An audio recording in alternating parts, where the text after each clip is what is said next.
Welcome to Money, Manifestation, and Business, the podcast that shows you how to use your energy, intention, and consciousness to reprogram your money mindset, unleash a new level of possibility, and create a life and business that lights you up.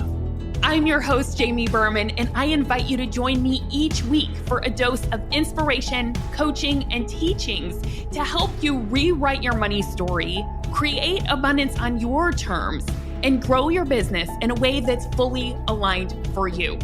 This is going to be so much fun. Let's dive in. Welcome back to the podcast, my friend. I'm so excited about today's episode because as a Capricorn, I love talking about discipline. And actually what makes me even more excited than just the fact that I'm a Capricorn and I do love me some discipline is that I actually think that this is one of the misconceptions when it comes to manifesting, right?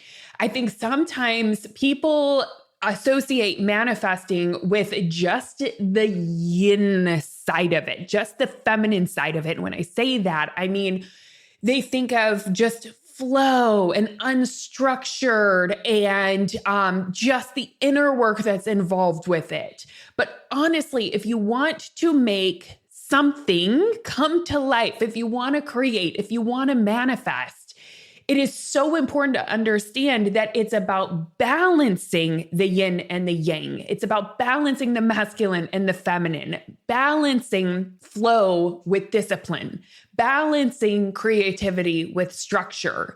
You have to have both in order to create.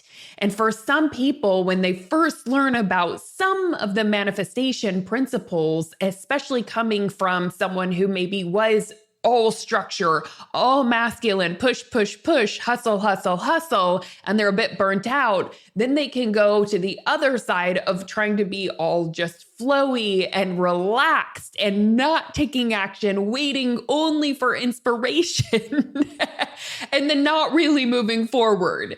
So it really is about finding that balance and finding the right balance for you that works for you in terms of balancing flow with structure and discipline. So I want to talk about soft discipline today, which I think is the happy medium. It's about associating what you are creating structure and habits and action around with the identity that you're stepping into. So when I think about manifesting, it really does take some discipline, but I like to think of it as soft discipline, not the type of discipline that is discipline for discipline's sake, not that's just about willpower or force or doing something that is harsh, right? It's about, this is how I would identify soft discipline. It's about deciding who you're becoming. Who is that highest version of you?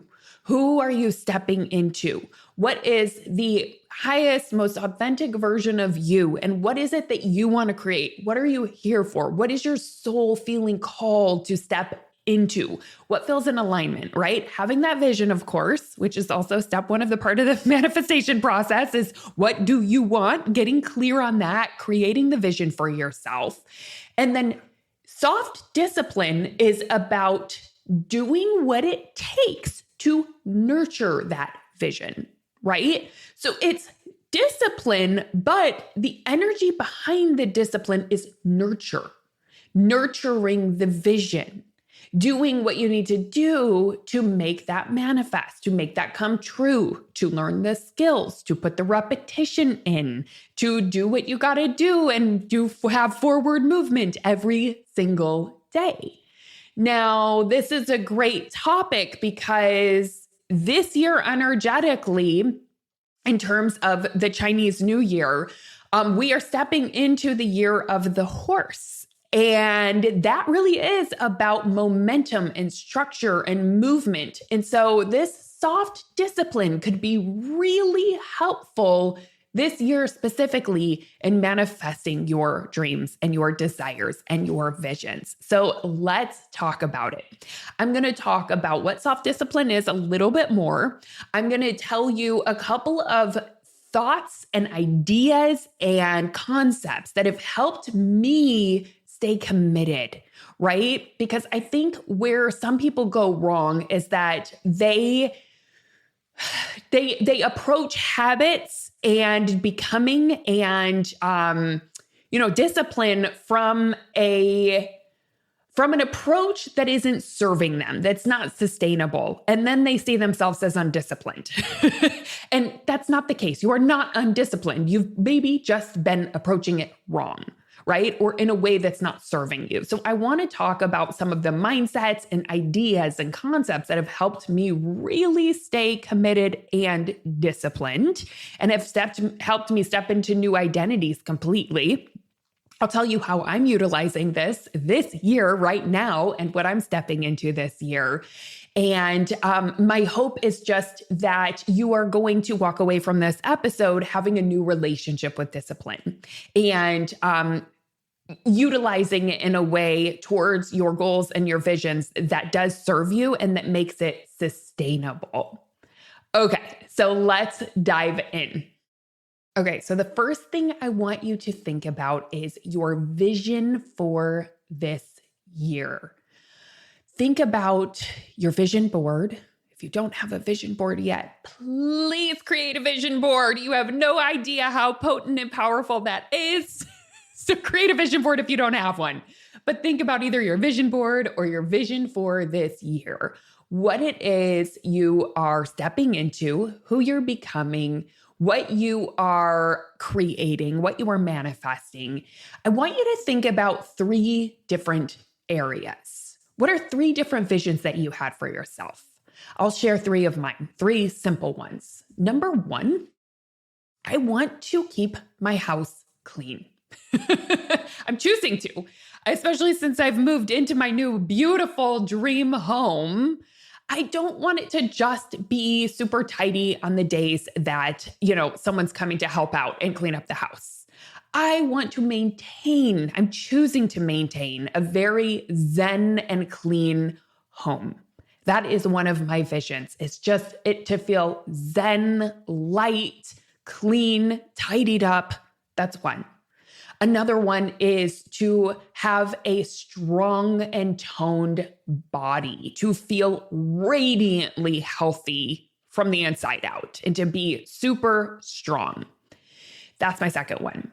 My third one is just always having the best mental health, like to be able to go deep within myself, to really do what's necessary to feel my absolute best mentally and to stay in a joyful, energetic state as much as possible, right? Those are 3 of the things that are on my vision. There's more as well, but these are 3. So then what I thought about were what habits support and nurture these 3 visions, right? What are 3 super simple habits that if I maintained those and sustained those, they would really help me become that person and lock in that identity. So around the clean and tidy house, you know what it was? Making my bed every day. I'm embarrassed to say I didn't used to do that. I used to think, oh my gosh, if I make my bed, I'm not going to have time to meditate and work out and do all the things that I want to do. So I would rush out of bed because usually my husband actually gets up after me. So I'd usually be the first one up and I couldn't make the bed right out of getting out of bed. So I'd have to wait for Josh. He doesn't make the bed. I'm not going to force him to make the bed, and then I would have to come back and do it. So I didn't do it. I wouldn't make the bed. I would just kind of manage my mind around it unmade. And when I moved into my new house, I thought zen, clean. I want it to feel really abundant and spacious. And a part of that is having a clean house. So I decided I'm going to make the bed every single day. And that was a habit that I'm cultivating. And that's the soft discipline that I'm having around that identity of having a clean house. So notice how I'm not saying I'm cleaning the entire house all the time, but I'm starting with a super simple, small habit that I am making it a non-negotiable. That bet is being made every day. It's being made the same way that I brush my teeth. It's not something that I negotiate in my head. I do it 100% of the time, and I've decided that. Okay, around working out and feeling fit and getting stronger. I used to do a lot of walking and hiking, and I did movement every day because I started soft discipline around daily movement years ago, where what I did was I started with 10-minute walks every day. I said, my minimum is at least a 10-minute walk daily. I gotta get out and walk at least 10 minutes a day. That was the minimum. That was the standard that I set for myself. And I became that person, right? And anytime you say, I'm going to walk for 10 minutes, of course you're going to go for a full-on walk. So I became someone who walks a lot. And then I used to do strength training a lot when I had a trainer, but I just wouldn't do it on my own. So ever since my trainer moved away, I really haven't been consistent with it. I would take classes here and there, but I was not even doing it once a week, right? It might have been like 2 times a month taking a class.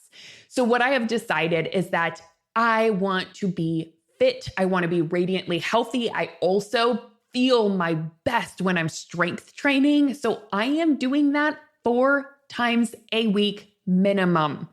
I'm doing it for 30 minutes. So I'm not trying to do it for an hour and a half, but 30 minutes 4 times a week is my new standard. And that is nurturing the identity of the strongest, healthiest, most radiant version of me. Now, the third one that I shared about is mental health and just having the best mental health and having joy be my most natural, energetic state. Now, it's so interesting, right? Because if you want to feel your best, and if you want joy to be your natural energetic state, or ease to be your natural energetic state, or happiness, or whatever it is, whatever you're choosing, or abundance, you actually have to have some discipline to make that happen. So for me, what I decided to do is to do morning pages every single day.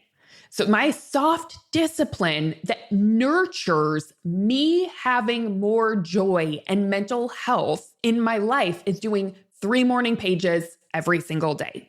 Now, if you don't know what morning pages is, it's from the book, The Artist's Way by Julia Cameron. And it just, for me, makes all the difference because what it does is it helps to get any anxiety, any mental clutter, any thoughts that are swirling, any worries out of my head every single day. And what Julia says is that it really cultivates more creativity. And I do find that. So that is one of the ways that I maintain a healthier state as I do my morning pages every day. Now, there are some caveats, right? Because I always say you got to make this sustainable, right? That is key. You do not want to go from one extreme to the next. Now, for me, I've been doing a morning routine for many, many years, probably over 10 years at this point. So adding in morning pages wasn't a big thing, but that's not what I would start with. If I was starting from 0 morning routine, you know what my first discipline was way back in the day? 1 minute of meditation. That was my morning routine, 1 minute of meditation, right? And so I've been able to work up to the point where I have the capacity and I'm able to do 3 morning pages every single day. That's no problem. I've already got a structured morning routine. I'm already used to that. So it's no big deal. So it's super important that whatever habits you are choosing and whatever habits you're choosing to nurture this vision are completely doable and sustainable. Now, also with this, I decide, since it's soft, it's not harsh. It's not something that I force. So for example, during weeks where it's, holidays or I have visitors, I'm able to adjust it. I'm probably not going to go to the gym 4 times a week. I'm probably not going to get 3 pages of morning pages in, right? But I just know that ahead of time and I give myself some flexibility there. But on my normal routine weeks, this is my standard. And the way that I like to think about it is the same way I brush my teeth. Like I said, it is my standard. I don't negotiate with it. I'm not like, oh, I want to brush my teeth, but maybe not today, or maybe I'll just brush them once. No, I am someone who brushes my teeth. And that's exact thoughts that I choose around these new disciplines. I'm someone who makes my bed every day. No negotiating with it. I'm someone who works out does those weights 4 times a week, 30 minutes, no negotiating. I'm someone who does my morning pages every morning, no negotiating with it. This is my new standard. And actually I have a podcast episode on raising your standards a couple episodes back. So that's a good one to listen to as well as this. But I'm telling you, if you have a vision for yourself, it's so helpful to think about what discipline is going to support and nurture this vision.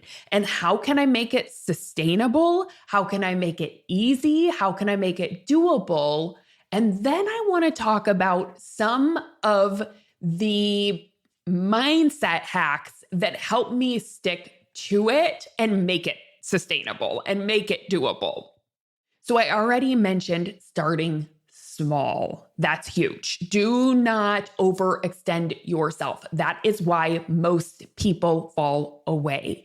And you might say, well, gosh, in order to create this vision, starting small isn't going to get me very far. Like back in the day, whenever I decided to start meditating 1 minute a day when I woke up, you probably think that's not going to get you very far.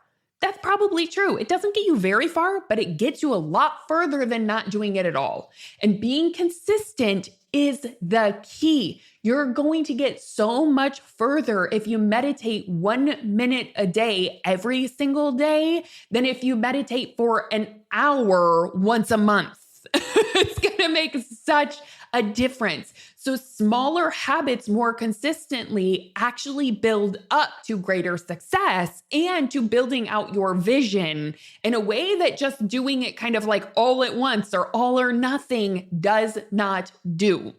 Right? Same with how I said, whenever I started my daily movement and I wanted to be someone who works out every single day. So I started with a 10-minute walk. Like that was the standard. You might say, well, Jamie, like that doesn't, I could have told myself that's not going to get me very far. What's a 10-minute walk going to do? And that's true. But a 10-minute walk every single day turns into a 20-minute walk, right?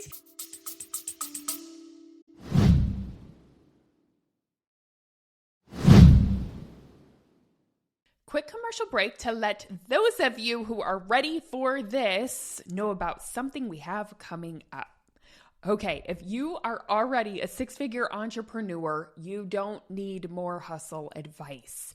You need a new room, a new space to grow into your next evolution. So from January 14th through 16th, I am co-leading a free live millionaire challenge with financial and business strategist Julia Carlson. And this is for entrepreneurs who are ready to scale with depth, integrity, and impact. This isn't about chasing more money. It's about becoming the kind of leader who can hold $1 million energetically, emotionally, and structurally. So we're going to be blending manifestation, nervous system expansion, and millionaire strategies so that wealth feels grounded, sustainable, and aligned. So if 2026 is your year to heal generational patterns around money and step into heart-centered millionaire leadership, this is your invitation. Go to jamieberman.com/millionaire challenge to register. The link is also in our show notes. Now, just to remind you, the right room changes everything. I can't wait to see you inside.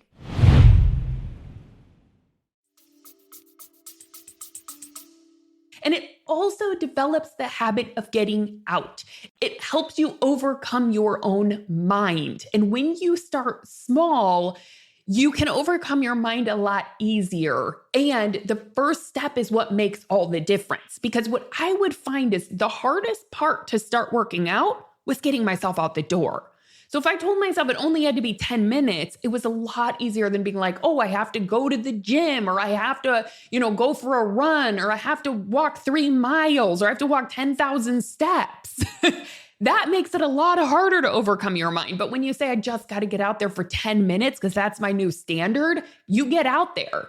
The hardest part is over. Once you're out there, you're enjoying it, right? So that's why it really works to start small. It makes it sustainable and you will build from there.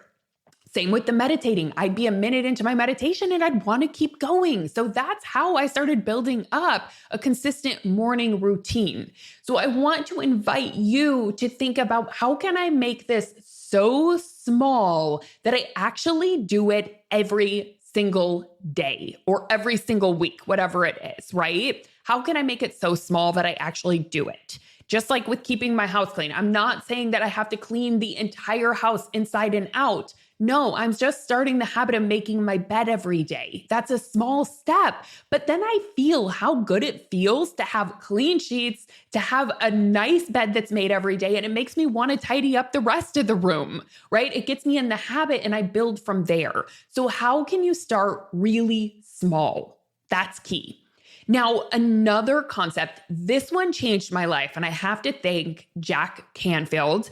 He wrote this in the book Success Principles, and it is that 100% is easier than 99%. Let me say that again. 100% is easier than 99%. Now, this has been a mantra for me this year or this past quarter, I would say, as I've been building these new habits. I've been reminding myself that 100% is easier than 99. You know why? It doesn't leave an option for negotiation, meaning I make my bed 100% of the time. I do not let myself not make it. It doesn't matter how much of a rush I'm in. It doesn't matter if I am literally running behind. It doesn't matter if I need to get out the door. I will throw that bed together because I remind myself 100% is easier than 99%. And what's so wild is that when you commit to a habit and you stick to this 100% principle, you will find that the time finds you. The time expands. It is wild how I used to think, no way could I make the bed every day because then I can't meditate and then I can't make my delicious healthy breakfast and then I can't go work out and then I can't get ready and then I can't do my makeup and blah, blah, blah, blah, blah. Oh my gosh, that is so not true. You will find that the excuses we make are not true. When you commit to something, it's like the universe gives you that extra time when you stay 100%. I also do this with my workout videos because I do half-hour strength training workout videos 4 times a week. And what I used to do, I don't know if any of you resonate with this, but I would always do like 75% of it. If I was watching like a YouTube video where it was, going through strength training or a workout class where it was just me in the video, not a class, I would always stop halfway through, 75% through. I would never finish it all the way through. And now my new rule is 100% is easier than 99, right? And also I remind myself something that Holly Perkins, a trainer that I have worked with, who's amazing. She always says it is literally that last 1% that creates all the strength. That's what matters the most. And I found myself doing that in a lot of ways because you know how it is. How we do one thing is how we do many things. So it wasn't just the workout videos, but it would also be like projects that I started, or let's say cleaning out my closet. I would do 75% of it and then I would leave like 25% or the last 10%. Or with dishes, I would do most of them, but I would leave that big pan in there. And I decided that is not who I am anymore because that creates a lot more mental clutter than if you just do the whole thing. So I just make 100% my standard now. Same with morning pages. In the past, when I've done it, I would get to, 2 pages and be like, I'm done, right? Once in a while, that does happen. I'm not going to lie, just depending on timing. It does take a little bit more time to do 3 pages, but sometimes I'll come back to it. But I really remind myself 100% is easier than 99. And it really makes a difference. Back whenever I was changing my diet and really eating for my hormones and for PCOS and insulin resistance, when I was cutting back sugar, I used to apply that principle, and it really made a difference because at that time I was doing no flour, no sugar, except for once a week I would have an exception meal. And I used to remind myself it's actually easier to just like be 100% on this than to negotiate it. And it really, really helped and it really worked. Now, is it easy? Not always. Y'all, self-discipline is boring. I'm not gonna lie, it is boring. And you actually have to get used to being bored because of boredom is how your dreams will come true. After manifesting so many of my wildest dreams, I have to say it was being bored and not looking for dopamine that has actually helped me create the most amazing things in my life, the most fulfilling things in my life, right? It's being bored. It's not fun, right? You can make things fun. You can look at how it can be fun, but soft discipline can be boring, right? Making a bed every day is boring. Going and doing the strength training is boring getting out there, but then it's fun once you're doing it. So I will say, if you can get better at being bored, you are going to manifest so much more. You're also going to get a lot richer. This is a habit. I got to do a whole another podcast episode on this. I promise I will. But this is actually one of the emotional states that wealthy people are really good at. Because another habit that I had started, soft disciplines that I had started a couple years ago, was looking at my money weekly, right? Having money dates. And it's so not sexy. Like, that's the kind of date that's not the sexiest. But I will tell you, it gives you some sexy results. Like learning to look at your money, learning to be intentional with it, learning how to budget in an aligned way, learning how to invest. It's sexy because you will create amazing things from it, right? But the day-to-day, the week-to-week, that's boring. So that's another concept that has really helped me stay in this soft discipline, is that it doesn't have to be sexy. It doesn't have to feel good. It doesn't have to feel, all flowy and aligned all the time. I just got to get it done. I just got to get it done because this is nurturing my vision, right? And it is so beyond helpful. I'll tell you what really, really helps me with this and to stay in, because it's hard to be bored.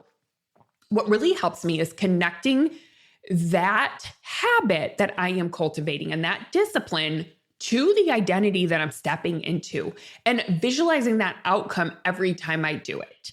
So for example, one of the things, like I said, I started making my bed because I wanted it to feel spacious. I wanted it to feel zen. And also that's how I feel my most abundant. I'm like, I don't see a lot of like multi-millionaires with like messy houses and unmade beds. Like usually you see a pretty gorgeous, vibrant, clean house, right? And many multi-millionaires have housekeepers that come in every day, but I don't want that. I don't like people in my space all the time, right? So I just want to be someone who maintains it myself. So anyways, every time I make that bed, I'm like, I am a wealthy multi-millionaire. That's my mantra, and I connect it to it. So now it's so wild because I look forward to making the bed because I associate it with my identity of who I am, of who I'm becoming, and who I'm becoming more and more of, right? I am rich. They also say that that's one of the habits of many millionaires is they make their bed every day.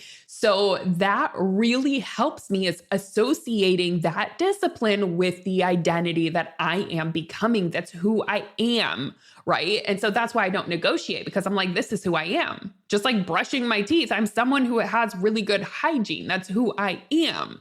I am someone who's a multimillionaire. I'm super wealthy. I have a zen, beautiful, clean house. So I make the bed every day. It's who I am, right?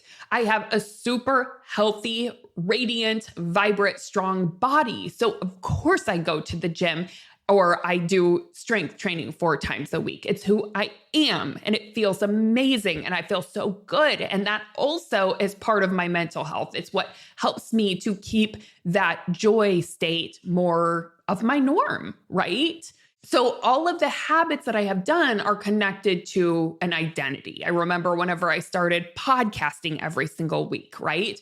That's another non-negotiable. You will never see a missed episode from me. I mean, I literally recorded an episode the week that I was evacuated from the LA fires. Like, I didn't even have my normal computer. I was like at my laptop holding a mic, crying into the mic because, I was sharing the story. I'm like, what am I even going to share this week? Because it is a non-negotiable. I'm 100% in terms of that commitment. So I just do it no matter what.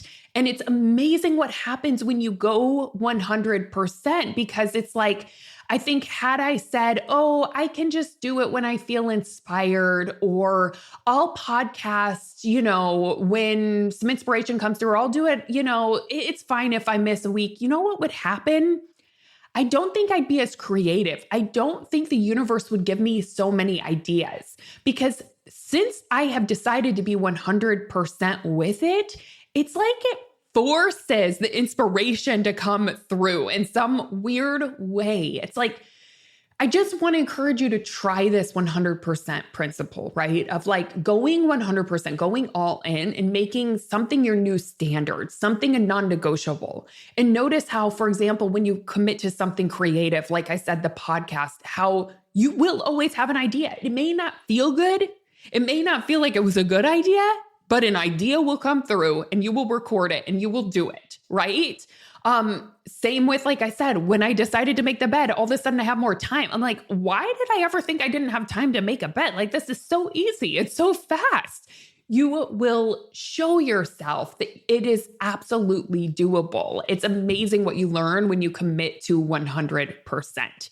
It also becomes a new standard and it becomes easy over time. Right? So it's not like with soft discipline, you have to stay in the emotion of disciplined forever, because it will just become your new norm. So it doesn't even feel like you have to be disciplined at some point, probably like 6 months in of making it 100%. It just becomes your new norm. So for example, I've been podcasting 30 episodes, something like that now.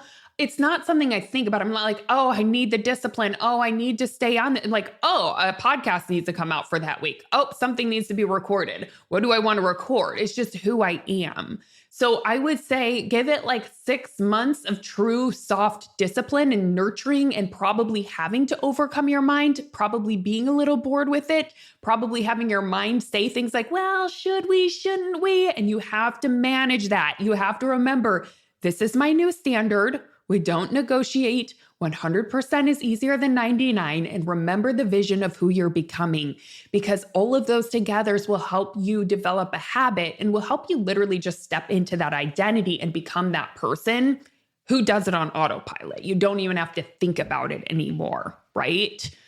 So let's talk about the shift. You want to shift your language when starting a new habit or a new discipline. I want to encourage you to shift the language from this is my goal, or this is what I'm shooting for, or this is what I'm trying to do. Shift it to this is who I am. We touched on this a little bit earlier, but shift it to this is who I am. This is what I do. It's what I do, right? It's like I don't negotiate it with it anymore. Just like you brush your teeth, just like you eat 3 meals a day, or maybe some of you eat 2 meals. I don't know what you eat. I eat 3 meals a day, right? It's like, I don't go, that's what I do. It's just who I am. I don't think about it. Start practicing that. Don't say things like, it's my goal, or I'm shooting to work out 3 times a week. No, this is what I do. I don't negotiate with that. If I'm sick, that's different. Of course, anyone who has that habit, who's sick, they're not going to work out, but this is just who I am. It's my new standard, right? So I want to encourage you internally to shift the language to something that just makes you certain that this is what happens, that this is what you do, that it's not something you negotiate anymore, because you have high standards for yourself and you have high standards for your vision, and you're nurturing that beautiful vision. Okay, so I want you to think about this for yourself, especially because as this, is recorded towards the beginning of the year, it's a beautiful time to think about your visions and what you could actually start this year. We're in a great time for it. We're in a great time energetically as we're moving into the year of the horse. Like, this energy of this year is going to support it. So I really encourage you to create a couple of soft disciplines and to follow the principles that I shared. And the thing that I can't stress enough is start small. That is what is going to help you build into it. Don't be perfect. Start small, make it sustainable, and keep it 100%. Listen to that Taylor Swift song. Keep it 100 on the land, the sea, the whatever. Like, ingrain that song into your head. It will help. It will help you to remember 100% is easier than 99%. All right, my loves, I'm so excited for you. Come share your soft disciplines, what you're going to start. You can come connect with me on Instagram. I'm at Jamie Berman _. And I know I mentioned a couple of books in this episode. So as always, if I ever mention a resource or book, I always put that in the show notes. So you can hop on over to the show notes and find any links that I have to anything that I suggested in any of my episodes. All right, my loves, happy manifesting. I will see you next week. Hey, thanks for listening. I hope this episode is something that you'll be able to add to your manifestation toolbox to come back to when you need a little extra motivation. If you like what you've heard today and want to take it deeper, you've got to come check out my signature coaching program, the Money Manifestation Movement. It's the place where you'll not only learn manifestation, but you'll begin to live it alongside me and an amazing community of like-minded entrepreneurs doing this work together. Head on over to jamieberman.com to learn more.